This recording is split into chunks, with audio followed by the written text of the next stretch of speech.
ایک بزرگ شخص خستہ حال کسی درخت کے نیچے سوئے ہوئے تھے۔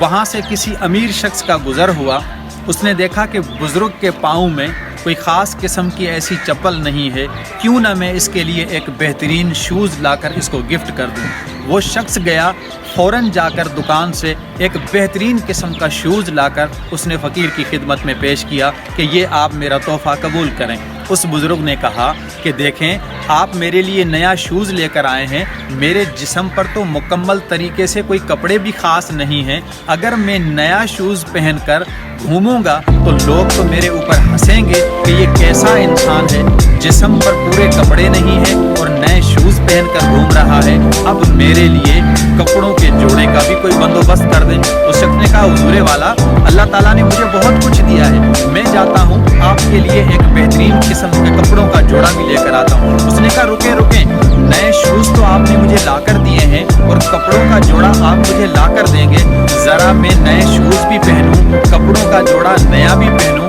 اور سر پر دستار نہ ہو تو مزہ نہیں آئے گا، میرے لیے دستار کا بھی بندوبست کر دینا۔ اس نے کہا حضور والا، اللہ نے مجھے بہت کچھ دیا ہے، میں آپ کے لیے دستار کا بھی بندوبست کر دوں گا۔ اس شخص نے کہا رکیں ذرا، آپ نے نئے شوز تو مجھے لا کر دے دیے ہیں، کپڑوں کا جوڑا بھی لا کر دیں گے، سر کے لیے دستار بھی لا کر دیں گے، ذرا میرے لیے ایک لاٹھی بھی تو ہونی چاہیے جس سے میری پرسنالٹی پر روب پڑے، لوگوں پر روب پڑے۔ اس نے کہا حضور والا، میں آپ کے لیے ایک بہترین لاٹھی کا بھی بندوبست کر دوں گا۔ اس شخص نے کہا رکیں،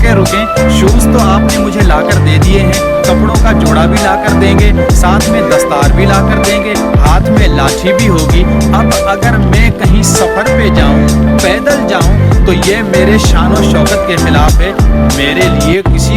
سواری کا بھی بندوبست کر دیں۔ اس نے کہا اللہ تعالیٰ نے مجھے بہت کچھ دیا ہے، میں آپ کے لیے گھوڑے کا بندوبست کر دیتا ہوں جس پر آپ سواری کر کے جانا۔ اس شخص نے کہا رکیں، آپ نے مجھے شوز تو لا کر دیے ہیں، کپڑوں کا جوڑا بھی آپ مجھے لا کر دیں گے، دستار بھی مجھے لا کر دیں گے، لاٹھی بھی میرے ہاتھ میں ہوگی، سفر کے لیے گھوڑا بھی میرے ساتھ میں ہوگا، اگر میں کہیں دعوت پہ جاؤں اور اپنے گھوڑے پر سوار ہو کر بعد میں اپنے گھوڑے کو میں خود باندھوں تو یہ پھر مزہ نہیں آئے گا، میرے لیے کسی نوکر کا بھی بندوبست کر دیں۔ اس شخص نے کہا اللہ تعالیٰ نے مجھے بہت نوازا ہے، میں ایک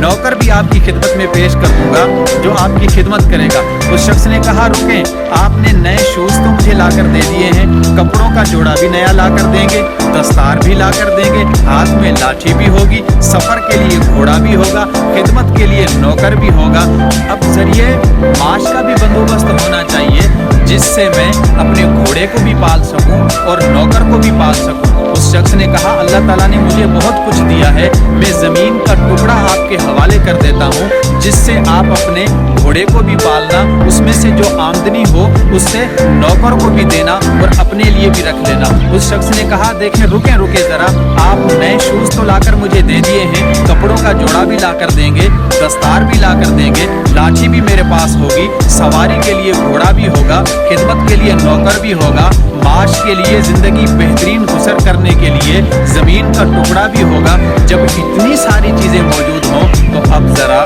ایک کام اور کریں، میری شادی بھی کروا دیں۔ اس شخص نے کہا میں آپ کے لیے شادی کا بھی بندوبست کر دیتا ہوں، میں آپ کی شادی بھی کروا دوں گا۔ تو اس بزرگ نے کہا شادی کے بعد کیا میرے بچے ہوں گے؟ اس نے کہا حضور والا، یہ تو اصول ہے، شادی کے بعد تو بچے ضرور ہوں گے۔ تو اس بزرگ نے کہا اگر ان بچوں میں سے میرا کوئی ایک بچہ وفات پا جائے تو اس کے اوپر روئے گا کون؟ اس شخص نے کہا حضور والا، بچہ آپ کا ہوگا تو یقیناً رونا بھی آپ ہی کو پڑے گا، دکھ بھی آپ ہی کو کرنا پڑے گا۔ اس نے کہا کہ اپنا یہ شوز واپس لے کر جاؤ، مجھے ایسا شوز نہیں چاہیے جو مجھے اتنی بڑی مصیبت میں ڈال دے۔ تو بات کرنے کا مقصد یہ کہ ایک چیز حاصل کرنے کے بعد انسان اتنا لالچی ہو جاتا ہے، ایک چیز کے بعد دوسری چیز، دوسری چیز کے بعد تیسری چیز، اور ساری زندگی وہ اپنی خواہشوں میں لگا رہتا ہے اور اس کی کوئی خواہش بھی پوری نہیں ہوتی اور اس کی پوری زندگی لالچ میں گزر جاتی ہے۔